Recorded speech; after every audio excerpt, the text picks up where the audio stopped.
Bismillahirrahmanirrahim. Alhamdulillahirabbil alamin. Wassalatu wassalamu ala rasulillah wa ala alihi wa sahbihi. Assalamualaikum warahmatullahi taala wabarakatuh. Hari ini kita bersiaran langsung di Facebook Autism Malaysia. Segmen Sembang Online episod ke-13 bertajuk solat, puasa dan autism. Hari ini kita bersama dua orang tetamu, ataupun saya boleh kata tokoh lah. Hebat Mona tu. Ya. Bagi saya, di kacamata saya, dua orang tetamu kita ni adalah tokoh yang sangat saya hormati, kerana dua orang ini merentas jalan membuka ruang yang lebih besar untuk golongan OKU, khususnya golongan OKU autism, memperolehi hak untuk beribadah dan bertuhan, beragama. So saya sangat admire lah personally. Jadi saya izinkan saya memperkenalkan tetamu kita yang pertama, iaitu Dr. Haji Nur Akiari Muhammad Raus. Profesionnya pengarah dan untuk Institut Sains Islam di Universiti Sains Islam Malaysia. Dia juga seorang co-founder Yayasan Penyelidikan Al-Quran Anak-anak Istimewa atau singkatannya FAKIH. Beliau juga mempunyai seorang anak lelaki autism non-verbal bernama Farid, berusia 17 tahun kalau tak salah saya. Non-verbal tapi 16 yang 16. Minta maaf. So non-verbal tapi dia boleh mengingat, menghafal surah-surah walaupun mungkin dalam sesi kita Dr. Akiari boleh share sedikit lah nanti. Tetamu kita yang kedua, Tuan Haji Zaini Abbas, profession bekerja sendiri, ke co-founder bagi Yayasan Pendidikan Al-Quran bagi Anak-anak Istimewa FAKIH, dan juga sekarang ni mengasas kepada Pondokku, dan mempunyai seorang anak lelaki autism, Ashraf Zafwan, berumur berapa tahun tuan? 19 tahun ni. Saya rasa Ashraf juga mampu untuk menghafaz ayat-ayat Al-Quran, beberapa surah. Sangat kagum. Untuk makluman tuan-tuan dan puan yang menonton, kedua-dua tamu kita ni banyak menyumbang dalam penubuhan Persatuan Autism Indonesia sebenarnya. So Encik Zaini Abbas dulu dia sebenarnya mengambil peranan sebagai sutera untuk di dalam penubuhan Persatuan Autism Indonesia. So terima kasih atas jasa dan semangat itu. Begitu juga dengan Dr. Akiari, tak terlibat secara langsung tapi membenarkan isteri beliau untuk terlibat di dalam persatuan. Sangat berterima kasih kepada pihak awak. Okey, jadi kepada penonton yang menonton program kita malam ni, sila kongsikan kita punya siaran ni di lingkungan masing-masing. InsyaAllah betul, semoga manfaat yang kita kongsikan ni dapat dikongsikan orang lain. Jika ada soalan ke pandangan ataupun pendapat yang ingin diutarakan, bolehlah tulis di ruang. Okey, tajuk kita hari ini solat, puasa dan autism. Ketiga perkataan ini sebenarnya satu topik atau subjek yang sangat besar ruang lingkupnya. Solat, puasa dan autism. Kalau nak cerita ambil satu subjek, saya boleh pun cerita sehari, 2 hari tak habis. Jadi malam ni kita tak menjawab benda-benda teknikal, tapi kita lebih touch pada sentuh yang orang putih kata surface, dan pengalaman kita punya tetamu ni banyak pengalaman dalam mengajar anak-anak istimewa di dalam ibadah. Jadi saya fikir itu akan membantu nanti. Kita akan belajar sesuatu nanti, insyaAllah. Okey, saya ingin ajukan soalan pembukaan kepada Ustaz ataupun Dr. Nur Akiari. Okey Ustaz, yang pertama kebenaran solat dan puasa ni. Ada di kalangan masyarakat yang berpandangan anak yang dilabelkan anak syurga ni ataupun anak api ni terlepas daripada tuntutan syarak. Untuk autism juga dikategorikan sebagai OKU dan juga dilabelkan sebagai anak syurga. Namun kita tahu autism ni spektrumnya besar. Ada yang kata orang tahap rendah, ada yang severe, berat. Jadi ada Kecuali yang mampu kata orang tu hidup seperti orang normal. Okay? Dia boleh faham perkara-perkara kehidupan termasuk solat. Jadi hal tentang solat yang puasa. Jadi apa pandangan Ustaz tentang perkara ni? Silakan Ustaz. Bismillahirrahmanirrahim. Alhamdulillahirabbil alamin. Wassalatu wassalamu ala rasulil amin sallallahu ala sayyidina Muhammad wa ala alihi wa sahbihi ajma'in. Qalu subhanaka la ilma lana illa ma 'allamtana innaka antal alimul hakim. Wa ba'd. Assalamualaikum warahmatullahi wabarakatuh. Yang saya kasihi Tuan Moderator, Tuan Zamri dan sahabat saya Haji Zaini, dan tuan-tuan, perempuan, ayah-ayah, ibu-ibu, sahabat-sahabat yang dirahmati Allah Subhanahu wa taala. Alhamdulillah. Pertama-tamanya kita kena merafakkan syukuran kepada Allah Subhanahu wa taala atas limpahan rahmat dan inayah Allah Subhanahu wa taala. Malam ni walaupun kita terlewat sikit, kita dapat juga on air untuk kita sembang-sembang santai berkaitan dengan tajuk yang telah diutarakan oleh Tuan Moderator tadi berkaitan dengan solat, puasa dan autism.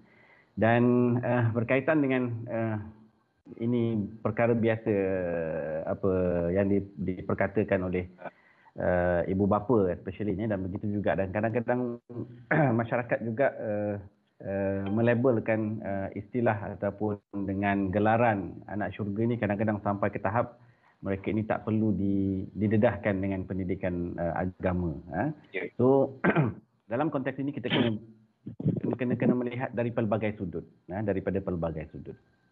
Baik, saya mulakan dulu dengan perbahasan ini adalah dalam konteks apa yang Islam pandang terhadap anak-anak istimewa ni. Pertamanya, kalau kita lihat dalam surah Abasa, Allah Subhanahu wa taala yang popular sangat, apabila sebut dia surah Abasa ni mesti kita relate dengan OKU.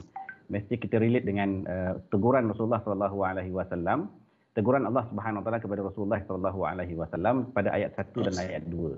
Kan? Dan kita lupa dalam surah Abasa itu ada ayat ke-9 dan ayat yang ke-10, iaitu kalimah Allah Subhanahu wa taala menyatakan bahawa wa huwa yakhsha fa anta anhu talaha. Itu ayat ke-9 wa huwa yakhsha, dan ayat yang ke-10 fa anta anhu talaha. So apa yang saya nak tekankan di sini bahawa walaupun dalam konteks ayat ini diturunkan kepada Abdullah Ibn Maktum yang merupakan OKU penglihatan, tetapi teguran Rasulullah SAW ni sebenarnya teguran untuk kita. Nabi SAW maksum. Jadi teguran itu adalah sebenarnya untuk kita. Untuk kita menginsafsi bahawa mungkin boleh saya katakan bahawa buatlah apa sahaja dakwah yang kita buat, program yang kita buat, dan apa jua program-program sosial, agama dan sebagainya, tapi jangan tinggalkan OKU. Itu yang moral of the story dia. Jangan tinggalkan komuniti OKU ini. Dan dalam ayat yang ke-9 dan ayat ke-10 yang perlu kita tadabbur, iaitu wa huwa yakhsha. Maknanya OKU ini kita tahu kita ni dilahirkan sebagaimana Nabi SAW menyatakan kullu mauludin yuladu ala fitrah. Kita ini dilahirkan dalam keadaan fitrah. Fitrah itu apa? Ulama membahaskan fitrah itu adalah fitrah beragama, suci, murni.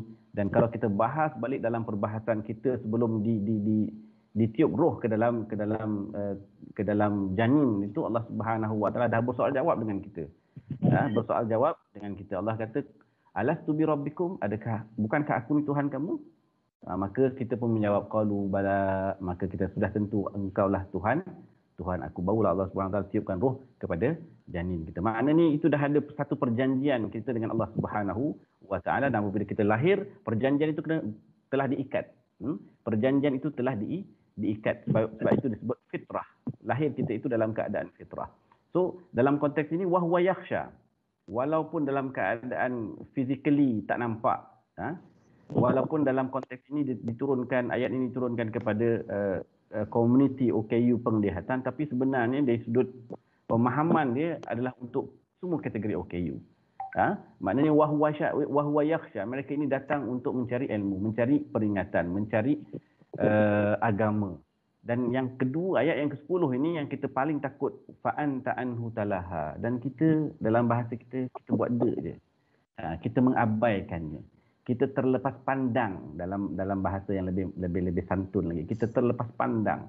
Dan ini yang kita nak bagi tahu kepada ibu bapa. Ibu bapa, Sebab anak ini, pendidikan itu bermula dari rumah. Pendidikan itu bermula dari rumah. Dulu, saya juga dengan Tuan Haji Zaini dulu, begitu jugalah. Apabila kita dikurniakan dengan anak istimewa ini, kita pun tercari-cari. Tercari-cari. Permulaannya kita tercari-cari lah dengan macam mana kita nak bantu dari sudut tingkah lakunya dan sebagainya. Kita pergi hantar ke speech therapy, occupational therapy, early intervention program kita hantar. Tapi akhirnya oleh kerana saya ini dalam bidang agama, tanya-tanya juga orang rumah duk cakap, "Bang, abang ajarlah anak ni Quran, abang kan ustaz." Abang kan ni ustaz. Benda ni perbualannya selalu saya kongsikan bersama dengan rakan-rakan.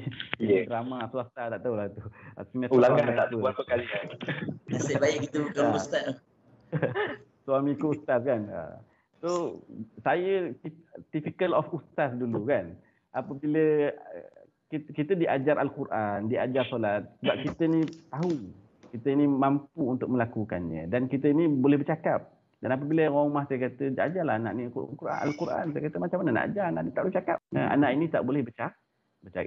Itu dari sudut kita punya persepsi ketika itu, tahun 2008 macam tu kalau tak silap saya. Jadi saya lupa bahawa kita lupa sebenarnya bahawa Allah Subhanahu Wa Taala menjadikan makhluk ini dalam pelbagai bentuk. Ya ayuhan nasu inna khalaqnakum min dzakari wa untha wa ja'alnakum syu'uban wa qabaila lita'arafu. Allah kata, aku jadikan kamu ini lelaki dan perempuan. Aku jadikan kamu ini ada berpuak-puak berbangsa-bangsa.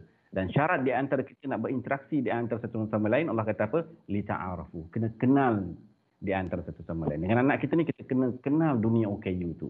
Apabila kita kenal dunia OKU tu, insya-Allah Allah akan buka jalan-jalan yang lebih luas. Tapi kalau kita tak kenal dunia OKU ni, kita keep, orang kata, deny, ya aku ni sekolah agama kan, takkan anak aku OKU, aku ni orang baik kan, takkan anak aku OKU, aku ni ahli sains, ahli macam-macam lah kita nak sebut kan, tapi takkan anak aku dianugerahkan dengan anak OKU. Tapi inilah asbab.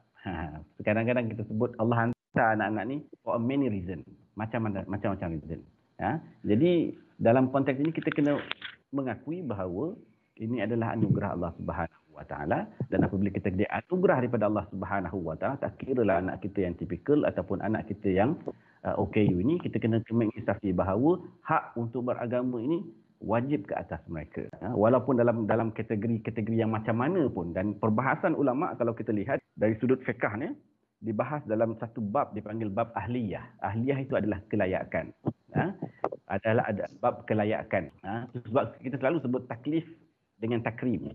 Jangan melihat anak itu dari sudut ketaklifannya saja, tetapi lihat anak itu dari sudut ketakriman. Takrimnya kemuliaan kedudukan anak-anak itu sebagai anak-anak Adam.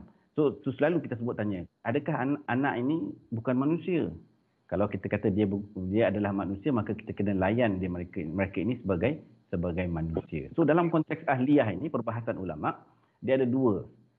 Satu ahliyatul wujub dia panggil, dan satu lagi ahliyatul adab. Ahliyatul wujub ini adalah hak untuk menerima agama, dan dia punya asas dia adalah selama bernyawa. Selama bernyawa, walaupun dalam kategori macam mana sekalipun, mereka ini ada hak untuk mengenal Allah Subhanahu Wa Taala. Terbaring ke terbungkang ke, sorry, bahasa ni lah. Kita santai kan. Yalah. Betul lah. Terbaring ke, diri ke, dia macam mana ke, macam mana keadaannya pun, dia ada hak untuk dia mengenal Allah Subhanahu Wa Taala. Saya bagi satu analogi, macam contoh kita, orang yang tengah nazak. Orang yang tengah nazak, apa yang kita buat dengan orang yang tengah nazak? Adakah kita buat nyanyi itik gambar-gambar ke kat dia kan? Tak, pastinya apabila orang tengah nazak ini, kita akan paling kita sebut Allah. Kita talqinkan dia kat telinga, perdengarkan kat telinga dia dengan kalimah Allah, la ilaha illallah, la ilaha illallah. Mana itu di kategori orang tu tak ada apa-apa, tak boleh buat apa dah. Nazak tu dah tak boleh buat apa dah. Tapi syarat kita sebut masih diajar. Tapi itu sebab saya kata ahliyatul wujub tadi tu. Ahliyatul wujub maknanya kelayakan dia untuk menerima agama itu ada hak, itu hak. So maknanya kita kena faham betul-betul. Ahliyatul wujub maknanya dari sudut kewajipan dia untuk menerima agama itu adalah wajib. Mana kalau dia tak boleh, ibu bapa. So peranan ibu bapa itu sebab dalam hadis Nabi SAW, kullu mauludun yuladu ala fitrah. Setiap anak itu dilahirkan dalam keadaan fitrah. Dan apa selepas itu Nabi sebut? Fa'abawa, ibu bapa lah yang bertanggungjawab. Bukan guru, ibu bapa. Bukan adik-beradik, bukan masyarakat, bukan kepala sekolah, bukan kepala masyarakat, bukannya pemimpin, tetapi yang pertama ini adalah ibu bapa. Itu sebab benda-benda macam ini, perkara-perkara macam ini, ibu bapa perlu alert. Kalau suami rasa macam tak berapa nak alert, isteri kena ambil peranan. Mungkin lambat sikit, orang lelaki ni kena lambat sikit, loading sikit sampai kan. Biasanya ibu ni dia laju sikit kan. Tapi husband dia ada power, authority. Tak apa, insya-Allah, jangan risau. Kita buat kerja Allah Subhanahu Wa Taala, selalu kita sebut, kita buat kerja-kerja fisabilillah, mengenalkan Allah Subhanahu Wa Taala ni, jangan ikut sifir matematik. Kita kena ikut ilmu hisab. Matematik ni 1 + 1 2 kan. Tapi ilmu hisab ni dia lain, dia macam banyak dihisap ni. Dengan keikhlasan kita, dengan usaha kita dan sebagainya. Kita gunakan ilmu hisab, jangan gunakan ilmu matematik. Kalau ilmu matematik memang kita akan stres nanti insya-Allah. So dalam konteks ini kita sebut yang pertama tadi adalah ahliyatul wujub. Maknanya dia punya asas dia, prinsip dia selama bernyawa. Selama bernyawa, hak dia untuk dapat agama tu mengenal Allah SWT adalah wajib. Dan yang kedua dipanggil ahliyatul ada. Ahliyatul ada ini merujuk kepada pelaksanaan. Pelaksanaan. So maknanya dalam pelaksanaan ini, asas dia, kalau kita kata tadi, asas dia adalah selama bernyawa, tetapi dalam melaksanakan ahliyatul ada ini, asas dia adalah tamyiz. Maknanya dia mampu untuk membezakan di antara baik dan buruk. Biru dan kuning dan sebagainya. So dalam konteks tamyiz ini ataupun dalam konteks ahliyatul wujud, ahliyatul ada ini, yang kat sini ada dia punya rukhsah, ada keringanan-keringanan. Maka dalam konteks ini yang paling penting kita nak tekankan sini, Tuan Zamri dengan Tuan Haji Zaini, yang paling penting sekali kita nak tekankan sini, bahawa hak mereka untuk menerima agama itu adalah wajib.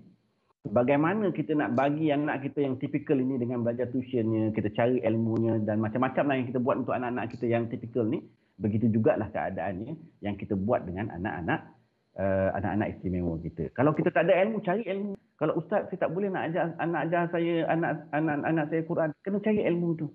Macam mana kita mencari duit untuk menyekolahkan anak-anak kita yang tipikal dan sebagainya, macam itulah dalam konteks anak-anak istimewa ini perlu kita dedahkan. Dan saya bagi satu analogi yang biasa kita bagi tahu. Tuan-tuan dan puan yang dimuliakan Allah Subhanahu Wa Taala. Dalam konteks anak-anak istimewa ini, kalau kita menyatakan bahawa taklif itulah, maknanya ustaz dia ni tak taklif ustaz. Kalau taklif itulah yang menjadi isunya, anak ini tak dapat agama, anak ini tak dapat agama, maka kita kena faham taklif itu apa. Taklif itu maknanya apabila anak itu berakal, anak itu baligh, anak itu mampu membezakan antara baik dan buruk, maka di situlah kalau kita kata anak lelaki umur dalam 13 tahun, anak perempuan umur 19 tahun. Tak kiralah tipikal ke dengan anak istimewa. Maka anak-anak kita yang tipikal, saya cerita ni tipikal. Yang tipikal umur perempuan, yang anak perempuan kita 9 tahun, apabila dia baligh, taklif dia, dan anak lelaki kita 13 tahun biasanya yang apabila dia taklif, maka sebelum umur taklif itu jangan diajar Quran, jangan diajar solat, jangan diajar puasa. Sebab kita kata isu dia taklif. Jadi apabila orang kata, betul ke ustaz ni ajaran sesat ustaz ni. Jadi kalau itulah taklif isu dia, kita kena adil kan di antara ilmu ni, kena adil. Kalau kita nak bagi anak kita kata-kata isu taklif yang menyebabkan anak kita tak dapat agama, so anak kita yang tipikal itu kalau umur 9 tahun, untuk perempuan, lelaki 13 tahun baru kita ajar di Quran, baru kita ajar. Nanti parent akan bising, mana boleh melentur buluh itu, biarlah dari rebungnya. So begitu juga dengan anak-anak istimewa. Maknanya pertama peranan kita adalah kita dedahkan dulu. Maknanya dedahkan tu, itulah maksud kita ada ahliyatul wujud, dedahkan dia dengan agama dulu. Kalau kita tengok besok, apabila kita tengok dari sudut ahliyatul ada dia, kemampuan dia untuk melakukan tu, kita tengok itu yang kita akan tengok tu, dari sudut dia boleh ke semayang ke, tak boleh ke semayang ke dan sebagainya. Tetapi yang paling penting usaha.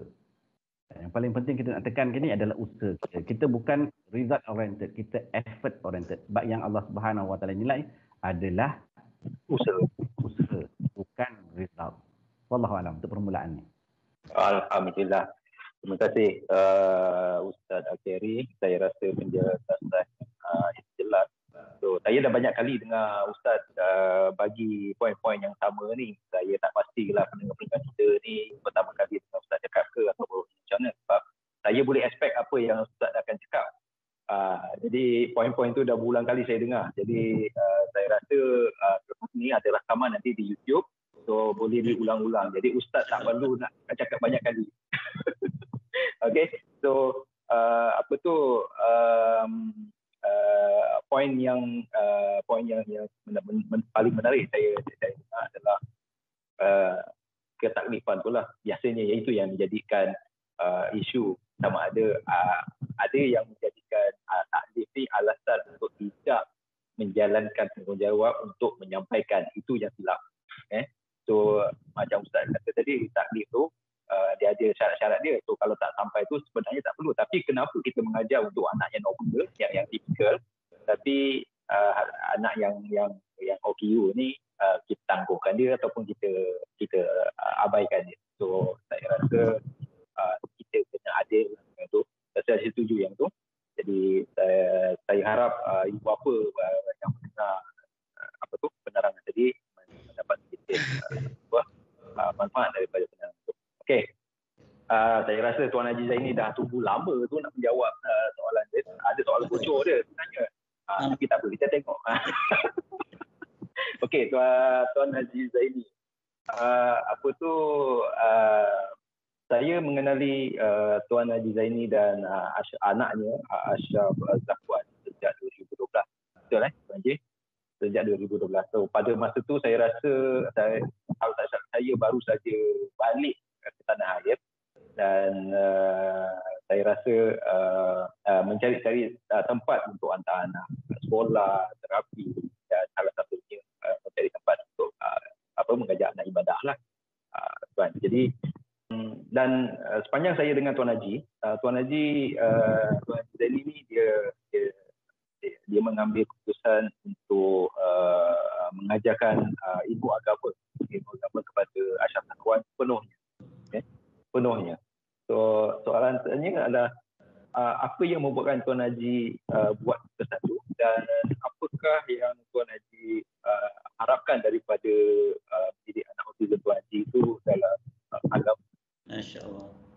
Bismillahirrahmanirrahim. Alhamdulillahirabbil alamin wassalatu wassalamu ala asyrafil anbiya'i wal mursalin wa ala alihi washabihi ajma'in.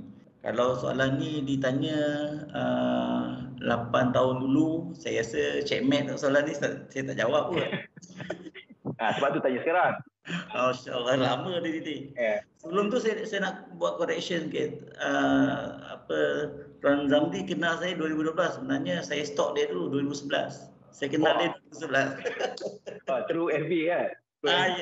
Ya. Okay. Masa tu FB baru 400 lebih rasanya. Members. Masya-Allah. Alhamdulillah. Inilah antara manusia yang dapat memberi manfaat pada manusia lain, insya-Allah. Kalau tanya tentang harapan Cik Zamri, Ustaz, saya dengan kawan-kawan lain semua tu, kalau dulu saya memanglah untuk bila orang tanya, kau nak anak kau macam mana, nak buat macam mana, apa plan korang, kan?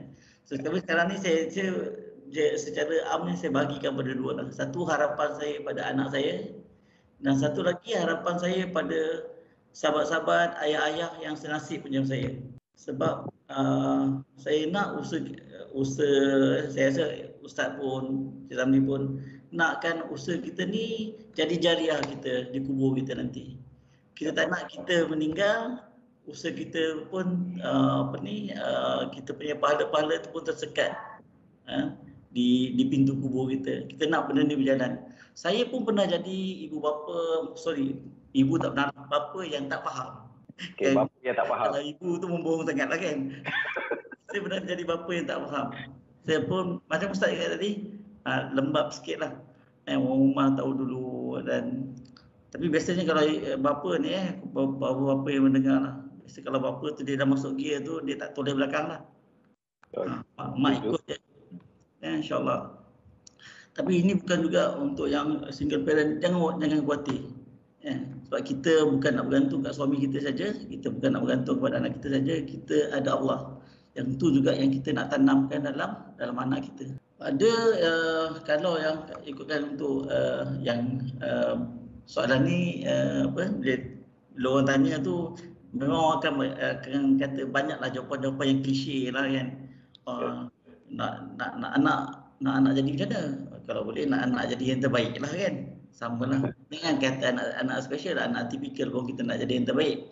Tapi keadaan kita sahabat-sahabat berbeza-beza. Anak saya caranya lain, anak Zamri caranya lain, anak Ustaz caranya lain.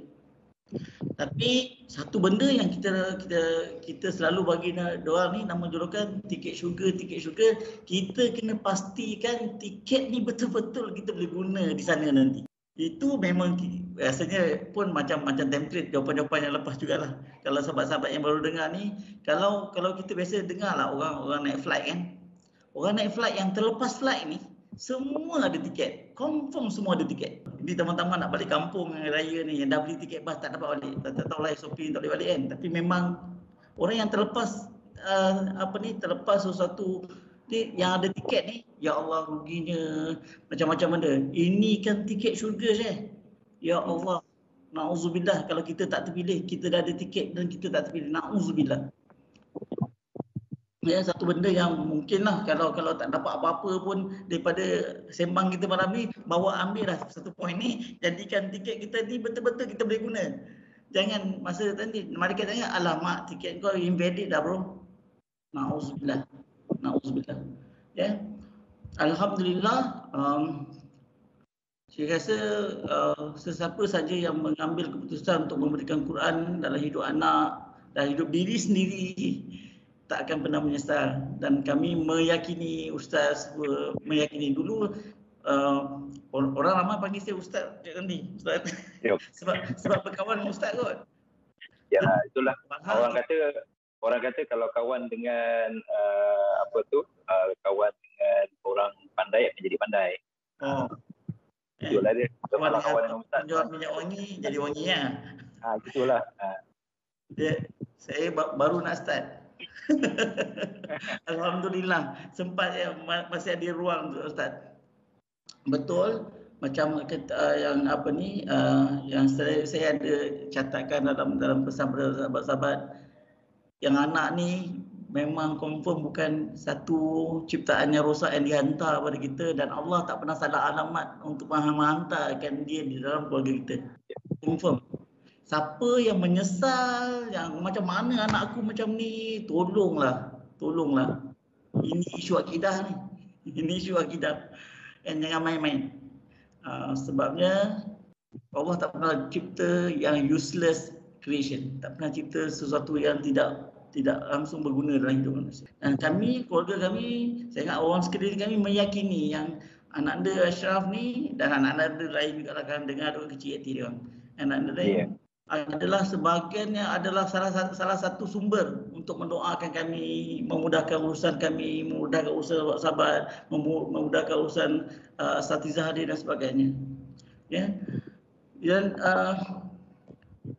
of course, kalau katalah macam kata tadi, anak aku tak boleh buat apa-apa, please jangan macam tu. Jangan macam tu. Sebab kenapa saya kata jangan macam tu? Sebab saya pun dulu macam tu. Macam mana ni? Ya, kita rasa macam kita pandai sangat lah. Macam mana dapat anak macam ni?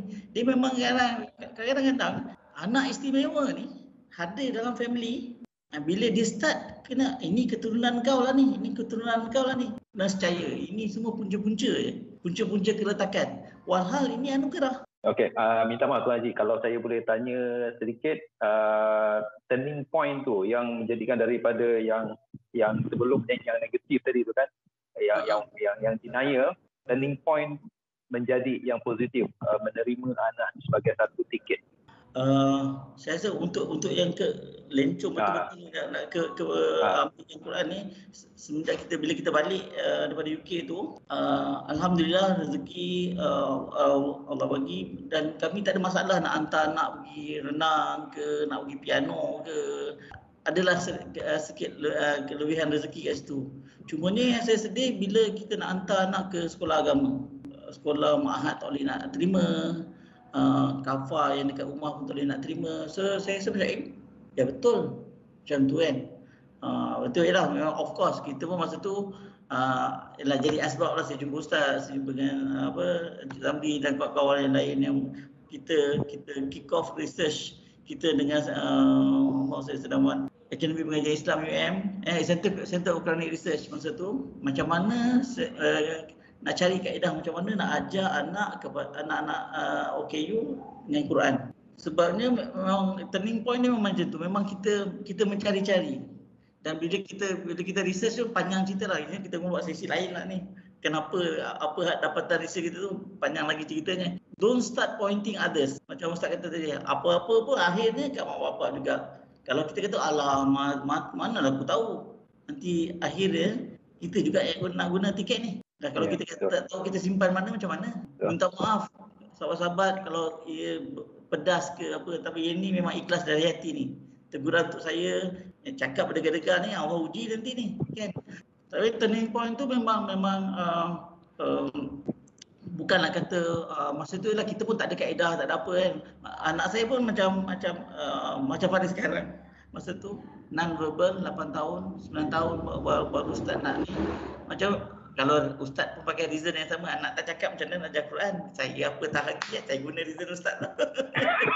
Memang saya pun tak ada ilmu masa tu, dan Allah hantar hamba Allah ni, hantar Ashraf ni untuk kami seluruh keluarga dan kawan-kawan dan orang-orang keliling untuk explore macam mana nak ajar Quran. Dan alhamdulillah beberapa tahun kemudian kita come out dengan hasil research kita, dan alhamdulillah ustaz ni dulu daripada status pelajar sekarang status dah bos-bosan dah ni kan.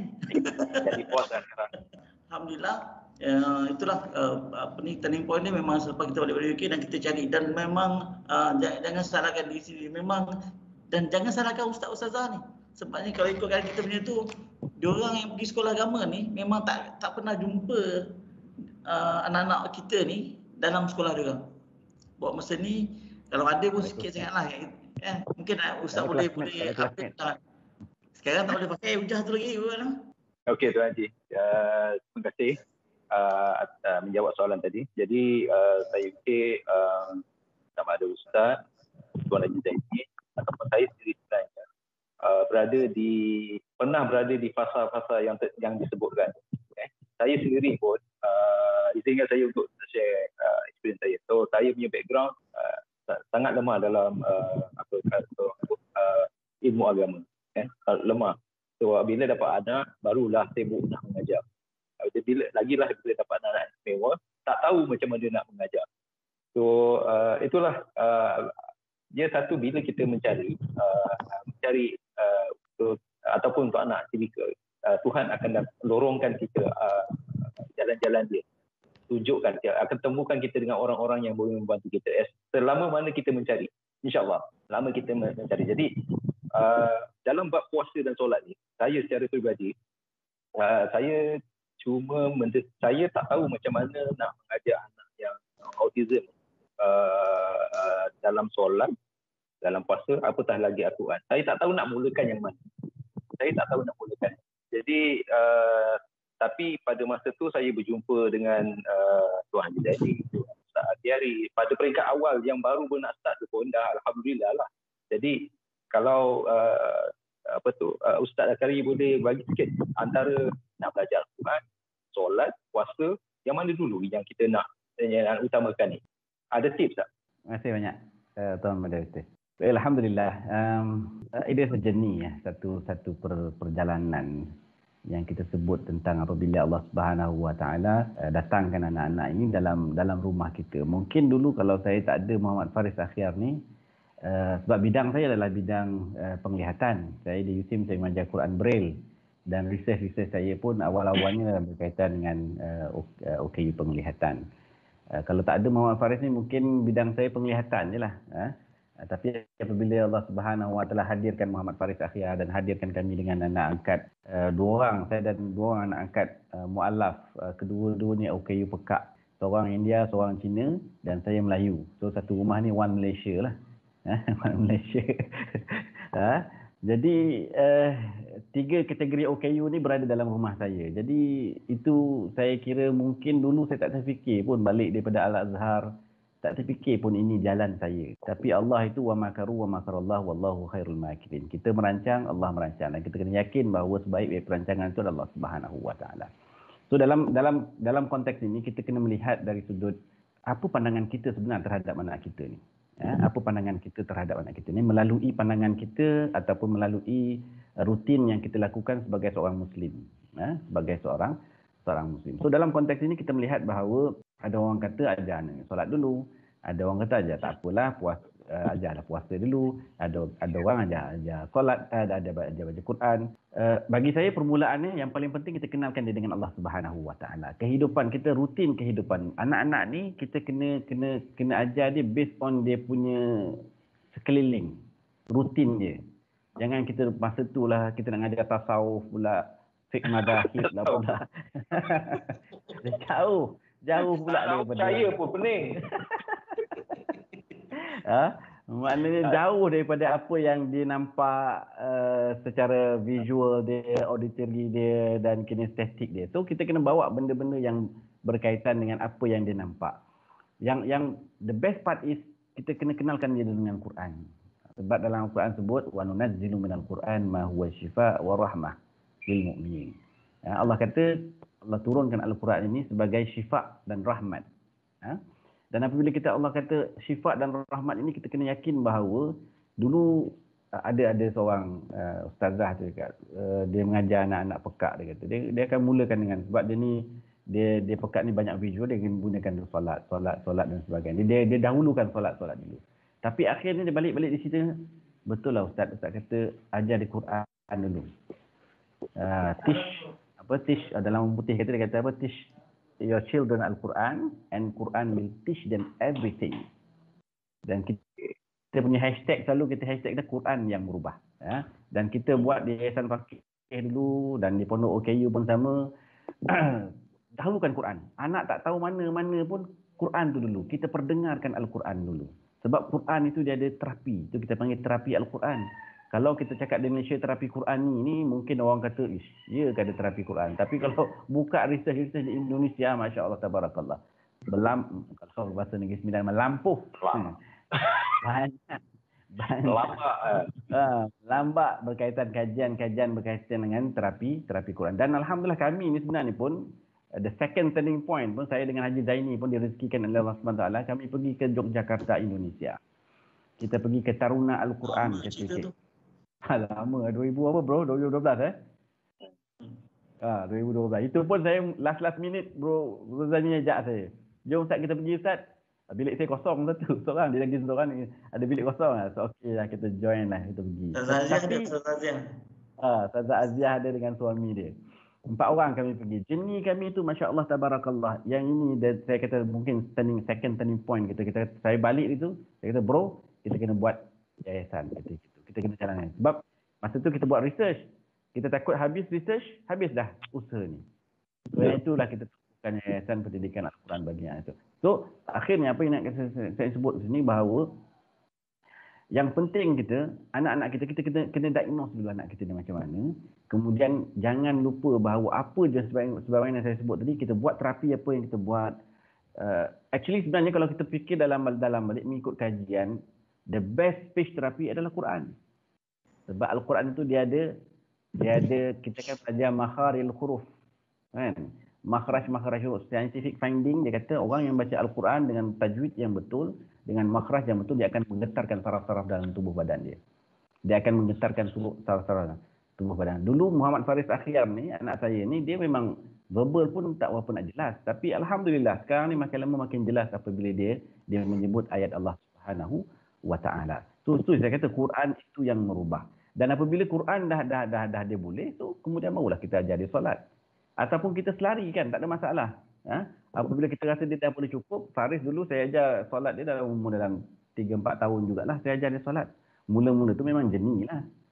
Kita buka pintu tu, saya solat sebagaimana yang diajar oleh Rasulullah SAW. Nabi SAW apabila dia ajar Hasan dan Husain solat, Nabi tak solat dalam bilik anak kat luar, cucu dia kat luar. Tapi Rasulullah solat, maknanya cucu dia ada sekitar dia. Maknanya kita ni, moral of the story, ibu bapa solat, jangan kita duduk dalam bilik. Kalau kita duduk dalam bilik, bawa anak kita dalam bilik, kunci bilik tu. Biar dia duduk dalam bilik. So macam tu jugalah Faris saya buat. Ketika permulaan tu kita buat solat, biar dia pusing, masuk dalam kain kita, buat geli-geli ke, terpulang, tak ada masalah. Tak ada masalah. Sebab itu permulaan dia nak mengenal. Dia nampak, dia visually nampak ayah dia solat, mak dia solat dan sebagainya. Tapi akhirnya dia akan ikut. Mula kita bawa dia pegang kat tepi, kat tepi kita, dekat. Dia nak gerak je, kita pegang dia, tarik dia. Yang penting kat ayah tu jangan gerak lebih daripada 3 kali. Kan? Awal-awal dulu Faris kita bawa dia semayang, kita Allahu Akbar, dia pun Allahu Akbar. Lepas tu dia keluar, tengok TV. Dia tengok TV, dia boleh buka pintu dah masa tu, dia boleh buka pintu TV, kita dah tahiyatul mubah, dia datang. Dia ingat kita tak nampak kan. Masa kita nampak. Tapi itu yang masalah ni ibu bapa, ustaz macam mana saya nak ajar saya tak khusyuk solat. Jangan khusyuk itu di antara kita dengan Allah Subhanahu Wa Taala. Kita sekarang dalam medan tarbiyah, mendidik anak kita. Kita nak anak kita pandai semayang kan. Tak apa, yang itu kita leave it to Allah Subhanahu Wa Taala. Allah yang nilai. Yang penting kita nak bawa anak kita ni boleh semayang dengan kita. So akhirnya kita bawa dia semayang. Lama kelamaan dia tengok ayah dia semayang, dia boleh kita tarik. Adalah kalau cerita panjang lah, dia punya kaedah yang kita bangunkan, kita gunakan surah Allahu Akbar, kita kuatkan suara. Kemudian kalau dia nak lari tu, saya tepuk tangan saya, dia pun datang balik. Sekarang ni Ashraf macam tu. Kalau Faris kata, dia pula dia tepuk tangan. Ashraf kalau tepuk tangan, kuat tepuk tangan tu. So kawan-kawan dia pun boleh membantu. Jadi saya melihat isu adalah pendedahan sebenarnya. Pendedahan awal. Kalau kita tak dedahkan dia dengan solat, macam mana dia nak solat? Dia tak nampak ayah dia solat, macam mana dia nak solat? Dia tak nampak mak dia solat, macam mana dia nak solat? So at least kita bawa environment solat itu di dalam rumah kita. Itu barulah anak kita boleh solat. So yes, balik semula dia kena tengok role of model. Role model tu. Mak bapak kena jadi role model. Kalau tak, dia akan macam tu lah. Kita akan, sebagaimana Tuan Haji Zaini sebut tadi lah, kita akan menyalahkan orang lain. Aku tak tahu ni, kafar tak ada, sekolah agama tak ada, mana nak hantar ni? Kan? Mana nak hantar kat kita dulu? Hantar kat mak ayah. Macam saya Ustaz dulu, saya sebelum hantar ke fakir untuk buat untuk dia belajar secara intensif. So saya buat solat 5 waktu tu di dalam bilik lah sendirian. Tak nak diganggu kan. So saya pasti cara tu adalah salah untuk mendidik anak-anak. Jadi sebaiknya saya setuju yang tu, apabila kita dedahkan dia, tunjukkan dia tak ikut serta-merta, dia akan kemudian dia akan slowly. Ya, sambung Ustaz kalau ada. Okey, itu cakap ini yang boleh saya share tentang solat ini. Adanya saya nak sebut nak menyatakan bahawa kalau orang kata dia mana satu kita boleh selarikan dia. Selarikan dia. Tapi mungkin budak baby tu takkan nak diajar solat kan. So the best part is kita perdengarkan Al-Quran dulu. Anak-anak ni kita perdengar. Saya sebut tadi bahawa the best speech therapy adalah Al-Quran, and the best occupational therapy adalah solat dengan wuduk. So wuduk saya tanya, simpan dulu sebab nanti kita akan cover yang tu. Barakallah. Okey. Kita beralih kepada Tuan Haji Zaini. Berkenaan puasa lah. Kita bukan nak tanya Tuan Haji Zaini pasal puasa fiqh. Kita nak tanya Tuan Haji Zaini dari sudut bagaimana Tuan Haji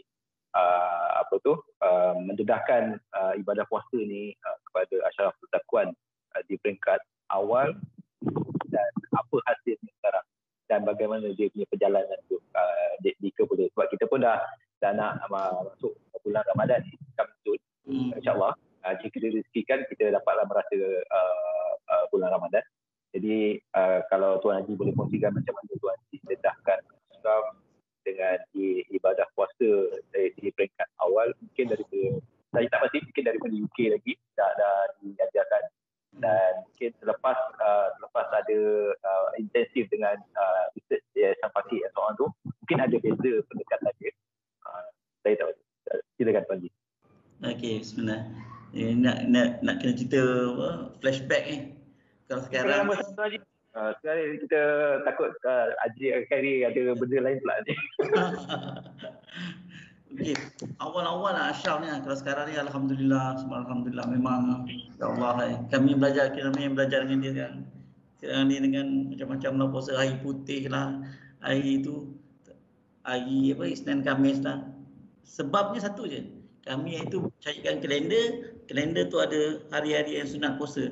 Dah habis dia ikut dengan kalender tu. Mak bapak ni pula yang ketinggalan kan. Alhamdulillah. Tapi saya pun pernah mengalami, kami lah sebagai pernah mengalami fasa yang macam nak train puasa dulu tu. Sebelum tu memang kita tak ada, awal-awal balik tu kita terus training puasa kan. Tapi masa hari puasa tu dah lagi banyak dia makan. Sebab kat rumah sahur dia bangun. Sebelum pergi sekolah tu saya sumbat juga lah coklat dia lah, benda lah. RMT pun dia belasah juga. Kat benda KPPK kan ada makan. Balik makan RMT, buka juga. Masya Allah. Kalau tengok gambar-gambar Ashraf lama semua macam ni kan. Bulan puasa. Kiri kanan. Bulan puasa. Tapi saya sangat setuju dengan Ustaz tadi lah. Kalau kita tengok pun Rasulullah bawa Islam tu sampai ke sampai dapatkan kita hari ni pun, yang first kali Allah turunkan Quran dulu. Dan memang kita kena, memang tak boleh tidak kena meyakini Quran ni bukan buku komik yang kita boleh baca, benda ni mukjizat. Saya selalu bagi contoh dekat kawan-kawan, kalau lah hari ni dalam kampung kita adalah tongkat Nabi Musa tu, tongkat mukjizat tu ada dalam kampung, saya ingat berebut kita cari kot kan. Tapi mukjizat yang satu ni yang mungkin ada atas rak rumah kita ni, kita tinggal, kita tak tahu baca, kita tak sempat nak dengar dan sebagainya. Alhamdulillah dengan anak macam ni, dia memang membuka hati kami yang dan ada keluarga lain untuk memang betul-betul nak katakan kan klise sangatlah, hidup Quran sangat kan, tak, itu yang kita aulakan. Dan alhamdulillah lepas ajar Quran yang lain tu, ya Allah, nak kata mudah sangat tu taklah, kita bertatih jugalah, cumanya Allah mempermudahkan usaha tu. Start dia dah kita ajarkan Quran tu, kita ajarkan Quran time dia masih belum berapa verbal lagi, dan memang saya dan keluarga meyakini dengan Quran tu yang memudahkan laluan kita yang lain, ajar solat tapi macam untuk Ramadan ni saya bukan nak kata jangan puasa, tak. Lepas Quran, kalau ikut saya lah, saya lebih prioritikan solat tu.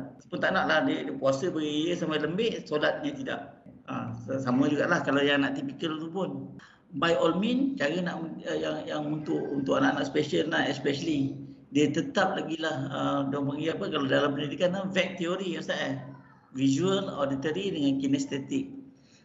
Sama dia belajar through apa yang dia nampak, macam tadi solat tadi kan, apa yang dia nampak ataupun apa yang didengar, ataupun kinestetik, belajar through experience dia. Tapi macam solat tadi saya nak tambah sikit, Ustaz. Kalau nak solat seorang-seorang, nak solat tenang-tenang, solat tahajud.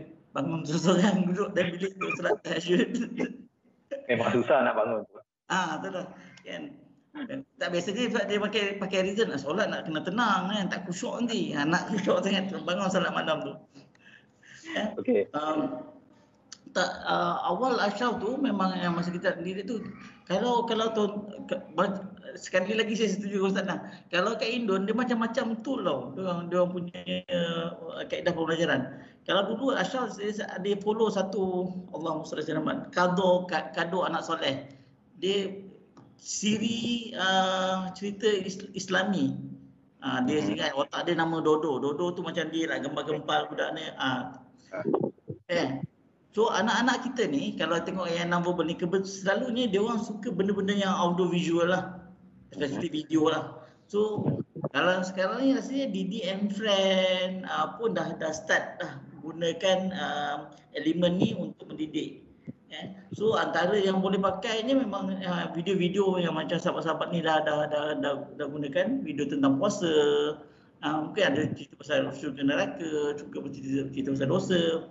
Itu satu video. Satu lagi ini teknikal sikit lah, nama dia kinetic typography. Kinetic typography ni video-video yang ceramah, tapi ada diorang buatkan macam teks tu macam berbentuk visual. Kalau tengok kalau saya boleh share kan, TH Film. Ceramah-ceramah Ustaz Azaidul lah, Ustaz yang tu dia teks kan berbentuk visual dan dia macam dakaran lah.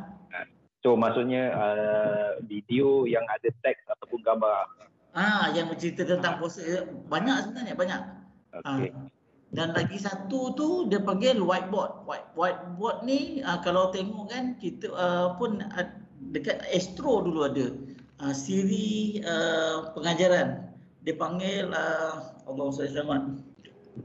Nanti saya sharekan later dengan ingatkan saya apa ni dia memang ada satu siri yang Allah selamat tak ingat sangat dia punya yang pengeluar. Dia memang ada satu siri yang cerita-cerita pasal agama dan cerita yang basic-basic lah. Dosa, pahala, syurga, solat, lepas tu wudu dan sebagainya. Dia macam kalau perasan kalau siapa yang pernah nampak video tu guna pen, dia lukis-lukis kartun kan. Anak-anak tu memang boleh obses tengok video-video macam tu. Tu pada anak-anak yang ada pendengaran dan yang visual. Kita tengok video lah. Dan kalau ada parent yang kata alah anak saya tak ready lagi lah, itu bohong semua tu. Sebenarnya yang tak ready tu mak bapak dia. Yang tak ready mak bapak dia. Macam sunat dulu lah, anak kita sunat dulu kan. Alah anakku tak ready lagi lah, anak tu sebenarnya tak ready, mak bapak dia nak menjaga. Tak ready. Banyak benda nak fikir. Banyak benda. Sempat ke ni kan. Memang itulah ready tak ready kita. Tapi jangan terlambat. Kita hanya masa kita sikit tau. Dia umur 9, 10 comel lagi. 7, 8, 9 comel lagi.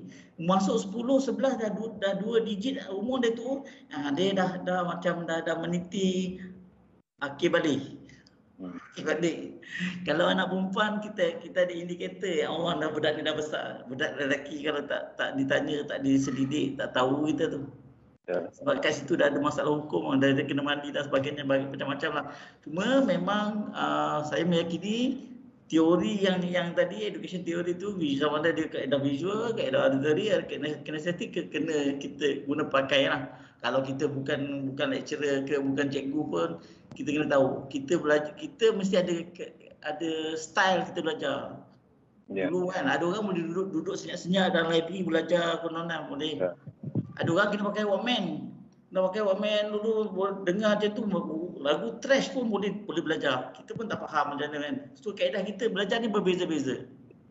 Kan? So tengok strength anak lah. Kalau strength anak tu macam auditory boleh gunakan macam tu. Kalau dia memang kalau kita cakap sekali dia dengar, boleh mak bapak boleh beletik lah. Okey tu Haji. Terima kasih. Jadi konklusinya yang saya dapat daripada Tuan Haji Zaini tadi, cara Tuan Haji mengajar adalah banyak menggunakan visual, audio visual yang mengikut kekuatan anak lah. Maksudnya anak tu senang belajar, senang menerima input daripada audio visual. Right? So identify video, jenis-jenis video yang anak suka dan cari video-video tersebut dan akan insya-Allah dia akan faham. Dia boleh faham. Ya. Ustaz tadi dia terangkan pasal apa tu? Yang mana satu dulu tadi antara Al-Quran, solat dan puasa. So dedahkan dengan Al-Quran dulu. Dan kemudiannya mengikut kesesuaian anak dan keliling kita. Yang mana anak itu kuat, dia boleh follow yang mana. Betul lah Ustaz. So kurang-kurangnya kita harus percaya Al-Quran itu adalah sifat dan banyak mujizat di dalamnya. So, kalau kita percaya itu, kalau kita berpegang pada itu, insyaAllah segalanya akan mudah. Jadi okey. Saya rasa kita akan menjawab soalan daripada penonton ni di hujung lah lagi senang So kita teruskan dulu untuk Ustaz Akhiri. Okey. Ya. Untuk dalam ibu bapa untuk mengajar ni berdepan dengan ramai ibu bapa kan yang dalam yayasan fakir kan. Saya rasa tahu apa cabaran, halangan untuk mengajak anak-anak istimewa ni, autism ni untuk beragama. So boleh kongsikan apa cabaran dan halangan utama ni supaya apa penonton yang mendengar ni tahu dan bersedia tahu macam mana. Okey, terima kasih Tuan Moderator. Saya alhamdulillah. Saya suka balik kepada basic semula. Balik kepada basic. Sebab apa jua yang kita buat ini, kita kena, hidup ini perlu bermatlamat. Hidup ini perlu bermatlamat. Apabila kita dianugerahkan oleh Allah Subhanahu Wa Taala dengan anak istimewa ini, ibu bapa dia kena alert. Dia kena cari ataupun dia kena lihat pada kekuatan dan kelainan upaya belajar anak tu, supaya dia dapat menawarkan perkhidmatan yang membantu anak itu untuk membolehkan anak itu sama ada dalam konteks agama dia boleh beragama, dan dalam konteks akademik dan sosial dia boleh bersosial seperti anak-anak biasa. So dalam konteks ini Islam melihat kepada, saya melihat mengambil teori yang kita sebut inna ma'al usri yusra. Di sebalik ada kesusahan itu Allah Subhanahu Wa Taala bagi kesenangan. Maknanya kita jangan fikir apabila Allah Subhanahu Wa Taala bagi yang kita anak istimewa ni kita susah tak. Kena pegang balik dengan ayat Allah Subhanahu Wa Taala yang lain. Allah kata ma asabaka min hasanatin faminallah. Maknanya apabila kita dikurniakan oleh Allah Subhanahu Wa Taala dengan satu kenikmatan, satu kebaikan, maka ini daripada Allah Subhanahu Wa Taala. Wa ma asabaka min sayyi'atin famin nafsik. Maka apabila benda-benda itu kita ditimpa kepada kita sesuatu benda yang tak baik pada pandangan kita, sebenarnya hakikatnya adalah daripada diri kita sendiri, kelalaian kita sendiri. Tapi saya nak tarik pertentuan umpan yang daripada Allah Subhanahu Wa Taala, nak menyatakan bahawa walaupun dari sudut mungkin pandangan manusia yang menyatakan kita dianugerahkan anak istimewa itu mungkin kepada negatif side, tapi kita kena pegang ma asabaka min hasanatin faminallah. Sebab apa jua daripada Allah Subhanahu Wa Taala semua baik. Apa jua benda yang Allah Subhanahu Wa Taala bagi kita semuanya baik sebenarnya. Cuma kadang-kadang pandangan manusia ini tak sama level dengan apa yang Allah Subhanahu Wa Taala nak kita lihat sebenarnya. Itu sebab Imam Said Nursi, Badi'uz Zaman Said Nursi sebut, dia kata orang yang melihat, memikirkan benda yang indah ini, memikirkan yang indah, dia akan nampak benda yang indah.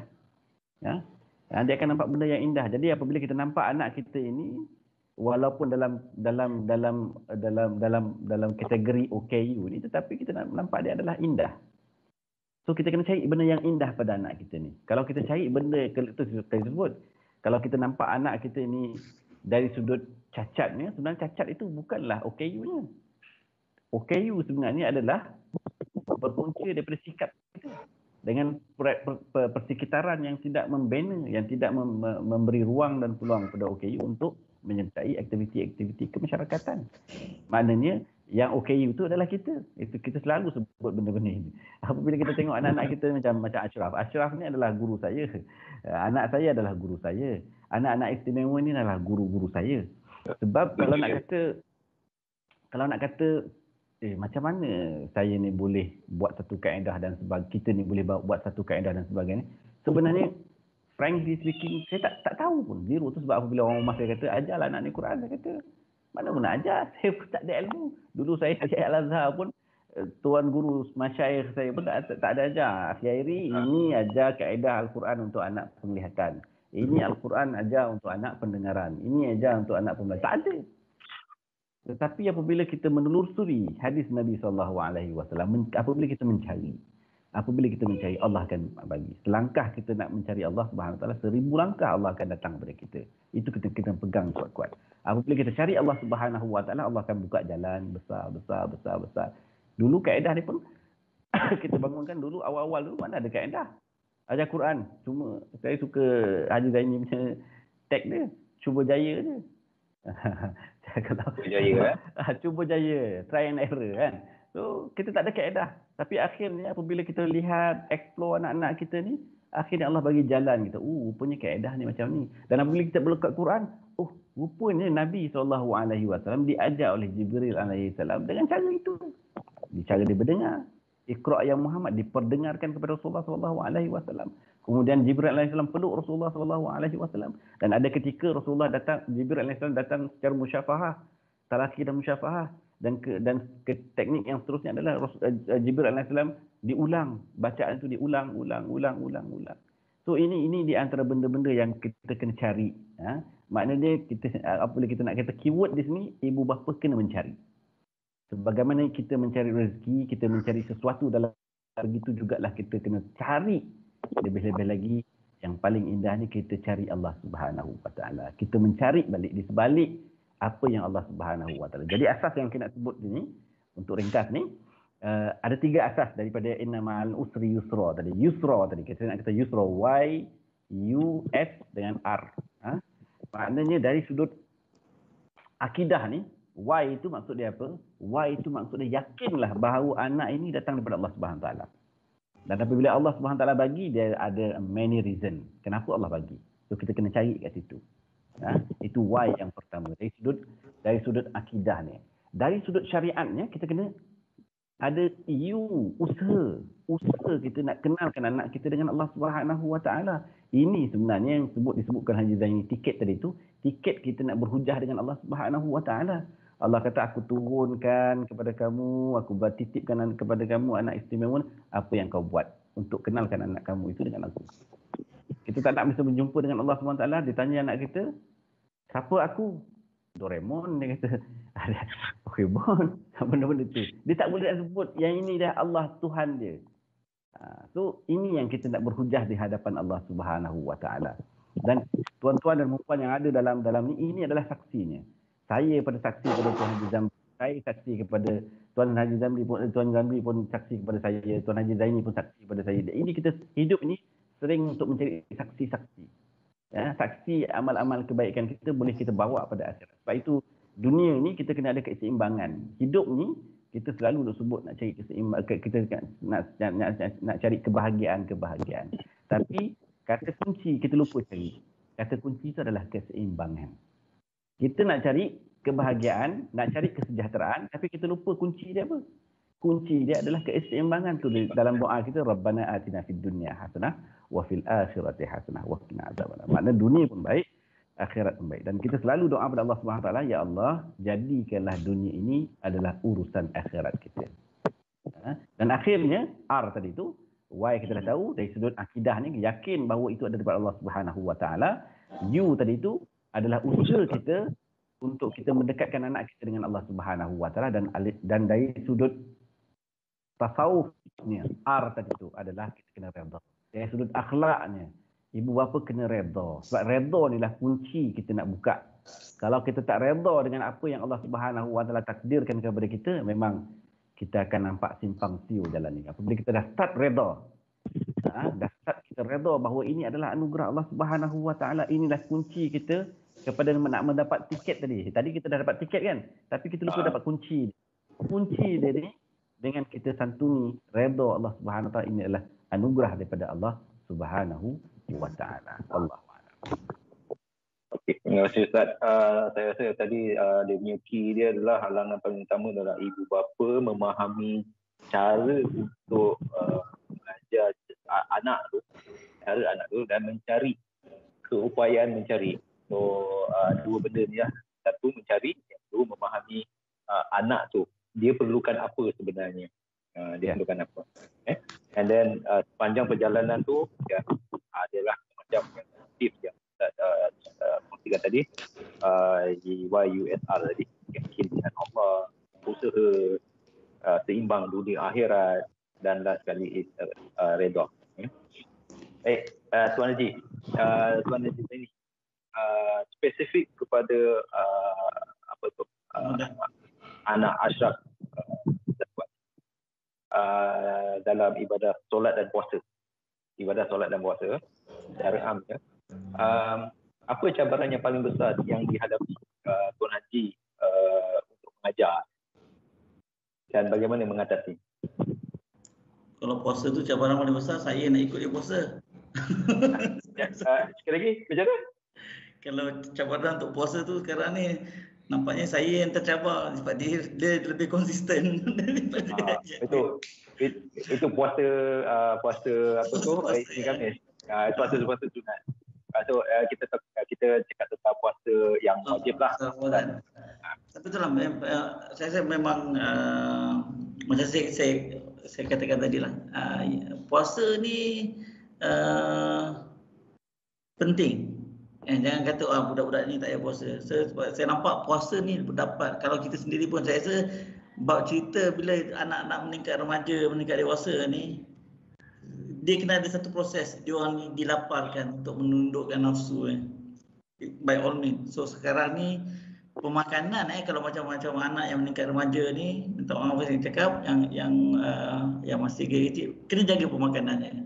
Jangan kat kedai-kedai datang-datang terus order tongkat ali, anak pun nak samalah, kacau kan.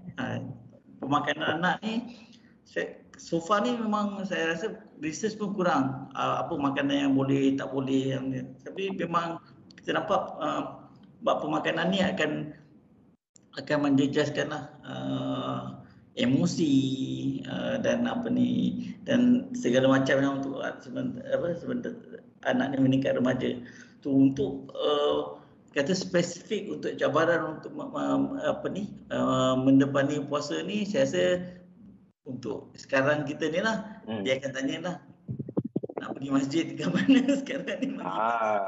Memang masalah. So saya rasa kalau macam sekarang untuk tahun yang ini, tahun lepas tu dah saya rasa kawan-kawan semua pun memang settle down kat rumah lah sampai tak habis, semua jadi katib raya kan. Tahun ni macam tahun-tahun yang sebelum ni, kami memang alhamdulillah direzekikan dapat pergi iftar dekat masjid, dapat pergi tarawih, dan ada satu tahun tu memang berbeza-beza setiap malam masjid. Anak anda ni dia dah explore dah masjid mana nak pergi semua. Cumanya untuk membawa ke masjid, yang kita ada tips-tips dia ni lah.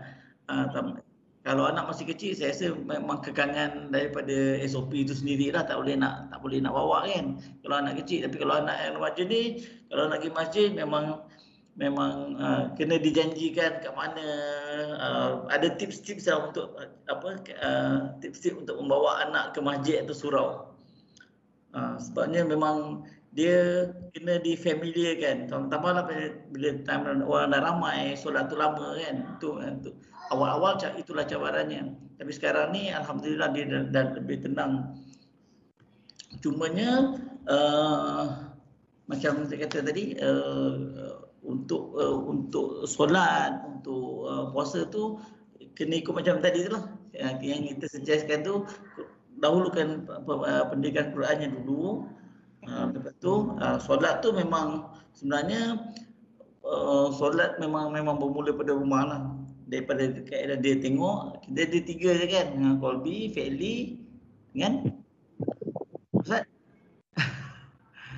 Qalbi, fi'li, qauli. So ada anak yang memang menghafal tu semua dia dah hafal daripada kat takbir sampai salam. Tapi dia punya fi'li berterabur lagi. So kita jangan tunggu semua settle. Tak. Kita settlekan yang okey, solat apa, kita guide dia untuk nak perform yang qalbinya dulu. Itu fi'li dia akan tengok dia dah hafal pergerakan tu baru masukkan solat. Akhirnya dia akan bersama dengan kita lah. Anak-anak kita yang macam baik-baik dengan Haris, dengan Faris, Ashraf dah tak ada berguling-guling dah ke kaki imam kan. Macam dulu rasanya macam bertarung dengan Bilal, Imam sebagainya tu.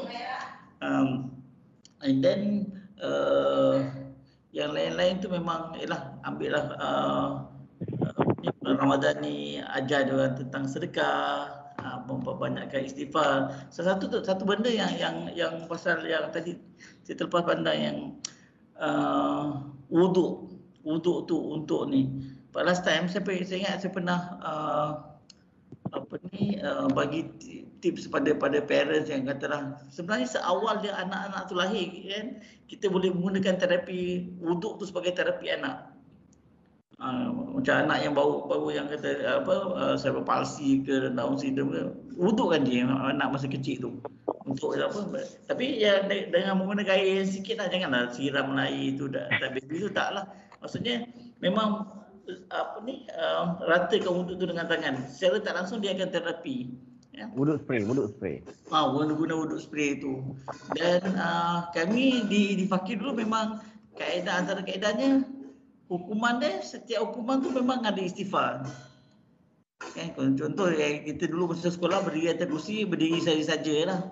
Lagi keliling padang, lagi saja-sajalah. Ini lagi besar hukumannya, lagi banyak istighfar dia. So kita nak masuk kan understanding yang dia buat salah, dia kena istighfar. So lagi besar kesalahan, mungkin kita bagi je tasbih counter tu, dia kena istighfar 10 ke 20 ke. Mana apa lagi? Ini dah masuk ke tip-tip dah ni kan. Untuk yang anak repetitif tu, kalau tak nak stres, kata dah dia lompat-lompat kan. Kalau tak nak stres, setiap kali lompat tu, so dia sebut subhanallah. So kalau lompatlah 1000 kali pun, tak adalah stres kan. Sebab dia berzikir. So kita menggunakan apa keadaan dia masa tu, repetitive behavior dia ke, apa saja ke, untuk calmkan dia, untuk tenangkan dia. Akhirnya dia tenang dengan kalimah-kalimah thayyibah, dan kita masukkan dia dengan kalimah macam tu, dan kita harap kalau kita ditarik nyawa pun dengan kalimah-kalimah macam itulah. Amin. Okey, baik. Saya rasa pergi soalan terakhir untuk Ustaz yang menyentuh pasal solat dan terapi yang kita tangguhkan tadi. Solat dan apa? Solat dan terapi. Terapi, okey. Okey. So pergerakan dalam solat ni, adakah kita boleh jadikan atau enggak sebagai satu terapi? Dan mungkin Ustaz boleh ulaslah untuk dari segi pergerakan, macam Ustaz ada tentu sikit tadi wuduk sebagai terapi di dalam pendidikan atau rawatan untuk anak-anak sekolah. Ya. Baik, alhamdulillah. Kalau kita sebut tentang terapi Al-Quran itu, dia merangkumilah, bukan sekadar Al-Quran itulah. Hanya terapi itu dia termasuk jugalah terapi solatnya, puasanya, wuduknya dan sebagainya. Syariat itu adalah terapi sebenarnya. Dalam konteks anak-anak istimewa ini, yang kita nak dedahkan mereka ini supaya mereka ini bertuhan, yang itu yang paling penting. So dalam konteks kajian-kajian berkaitan dengan, kalau di UM dia dah pernah buat berkaitan dengan sains solat dan sebagainya, memang terbukti bahawa solat ini adalah merupakan terapi. Maknanya apabila kita angkat Allah takbiratul ihram tu, dia ada satu pemusatan minda kita untuk fokus terhadap apa yang kita nak lakukan. Begitu juga dengan pergerakan-pergerakan. Dia macam senaman jugalah dalam solat ini. So begitu jugalah dengan anak-anak kita ini. Jadikan, mungkin kita boleh pada permulaan ini kita jadikan itu sebagai solat itu sebagai dia punya rawatan terapi kepada dia, supaya dia boleh, tu sebab betul lah Haji Zaini sebut tadi, jangan tunggu anak itu macam mana dia solat ni, tak betul ke solat ini, asyik bergoyang-goyang dan sebagainya. Jangan tunggu sempurna, kan dia tu anak istimewa. Kalau kita yang bergoyang-goyang, memang wajib kena sepak lah. Tapi kalau anak kita istimewa ini, dia dah dapat duduk dengan kita, berdiri dengan kita, itu pun dah alhamdulillah. Alhamdulillah. Jangan tunggu dia sempurna. Sebab yang kita kena tekankan balik, yang Allah nilai adalah usaha, bukan resultnya. Yang Allah nilai itu adalah usaha. So dalam konteks ini, kalau dari sudut wuduknya, kalau kita lihat scientific finding pun menyatakan bahawa wuduk ni dia adalah tangan Allahumma salli ala sayyidina Muhammad. Tangan kita, kepala kita ini dengan kaki kita ini adalah pusat segala saraf. Sebab ada kaedah ni dia akan ikat budak kan. Nampak macam violent. Maknanya kita kena ikat. Faris dulu pun macam dulu, apabila dia suka, dia bukanlah nak pukul orang, tapi dia nak tegur orang, dia buat macam ni, tegur orang tu. Tapi lama-lama sakit jugalah kita kalau dia tegur kalau dia marah, kadang-kadang dia cakap dan sebagainya. Fasa itu ada juga pada Faris. Bukan dia datang tu macam tu terus dia macam ni je, tak. Tapi apa-apa yang kita buat, kita ikat dia. Sebab ini adalah pusat segala saraf. Sekali dia buat, kita ikat. Sekali dia buat, kita ikat dia. So akhirnya dia tak buat dah. Kan ada terapi yang ikat, kepala ikat, itu semua ada dia punya kajian-kajian yang dibuat oleh yang ni buat ni oleh Profesor Allahumma salli alaihi. Dia masuk Islam, Omar. Akhirnya dia masuk Islam, dia pakar saraf. Dia mengkaji tentang wuduk dan akhirnya nampak, rupanya anggota wuduk ini adalah pusat segala saraf. So akhirnya apa yang kita buat itu, sebagaimana Haji Zaini sebut tadi, yang disarankan, anak kita yang kecil-kecil ni kita wudukkan. Sebab wuduk tu kan dia ada, macam kita pergi occupational therapy kan, kita pakai brush, kita gosok dan sebagainya, kita wudukkan. Mak ayah tu wudukkan. Kena ada touching daripada mak ayah tu. Kita wudukkan. Kepala pun kita gosok muka dia dan sebagainya. Dan kaki dia kita gosok dan sebagainya. So, ini di antara terapi-terapi yang mungkin saya sebenarnya tak naklah kaitkan dengan sains dan sebagainya, sebab kita ni orang Islam, kita kena yakin dah bahawa solat itu walaupun tak ada pun scientific finding ke dan sebagainya, tapi dia adalah kewajipan kita. Dan kita kena yakin bahawa setiap syariat yang Allah Subhanahu Wa Taala bagi itu dia ada dia punya hikmah dan keistimewaan, kelebihan daripada dia. Tapi yang paling penting, jangan jadi ibu bapa yang bawa pendrive. Tahu bawa pendrive. Ustaz, saya nak anak saya Iqra, ambil pendrive cucuk, anak dia dapat Iqra. Ustaz, saya nak anak saya boleh semayang, ambil pendrive ni cucuk. Dia tak buat apa pun. Dia bawa pendrive je. Dia tak buat apa pun. Dia bawa pendrive je. Dia nak cucuk je. Dia cucuk dan dibayar dan sebagainya. Jangan jadi ibu bapa yang macam tu. Ulama sebut, anak-anak kita ni kalau dia tak dapat surah Fatihah daripada mak ayah dia kata rugi. Satu keluarga tu rugi kalau mak ayah dia tak ajar. Fatihah itu dia tak dapat daripada mulut mak ayah dia. So pastikan ibu bapa ni, dan jangan ingat, Ustaz anak saya dah 20 tahun, Ustaz anak saya dah 40 tahun dan sebagainya. Dalam Islam tak ada istilah terlambat dalam kita mengenal pada Allah Subhanahu Wa Taala. Jangan kata anak kita sekian. Itu akhirnya kita akan beralasan. Tapi bila kita nak beralasan, kita kena langkah yang pertama. So itulah langkah kita nak mengejar usaha kita untuk membawa anak kita mengenal Allah Subhanahu Wa Taala. Jadi saya kira itu sahaja mungkin boleh saya rangkumkan berkaitan dengan terapi dan solat dan sebagainya. Mudah-mudahan insya-Allah, sebab Islam ini adalah agama yang sangat sempurna. So kita yang tak sempurnanya kita, dan kita lupa cari Allah. Kita ingat stres, marah, apa jua perasaan negatif itu adalah biasa sebab kita manusia. Tapi kita ingat kita akan jadi luar biasa sebab kita ada Allah. Nampak macam klise, tapi inilah hakikatnya yang kita terlepas pandang. Kita lupa mencari Allah Subhanahu Wa Taala. Wallahu a'lam. Terima kasih Ustaz. So terapi tadi berdasarkan penerangan tadi, pergerakan di dalam solat, takbir atau ikram dia, rukuknya, sujudnya, semua tu ada hikmahnya yang saya rasa kita tak tahu pun, tapi kita ikut ada kebaikannya. Dan macam Ustaz cakap tadi, ada kajian wuduk tu berkaitan dengan saraf. So saraf ni kalau dari segi terapi, dia sensori lah kan, sensori, sentuh motor halus, motor kasar, so sesuatu yang hikmah yang kita terlepas pandang. Dan second nasihat yang tadi nasihat tu, elakkan jadi parents thumb drive tu.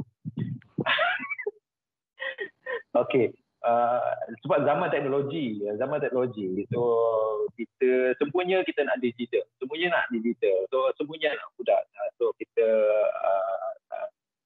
kata orang tu incline ataupun lebih untuk menggunakan teknologi tu lebih daripada kita mengajar anak. Jadi itulah sepatutnya kita kena seimbangkan lah.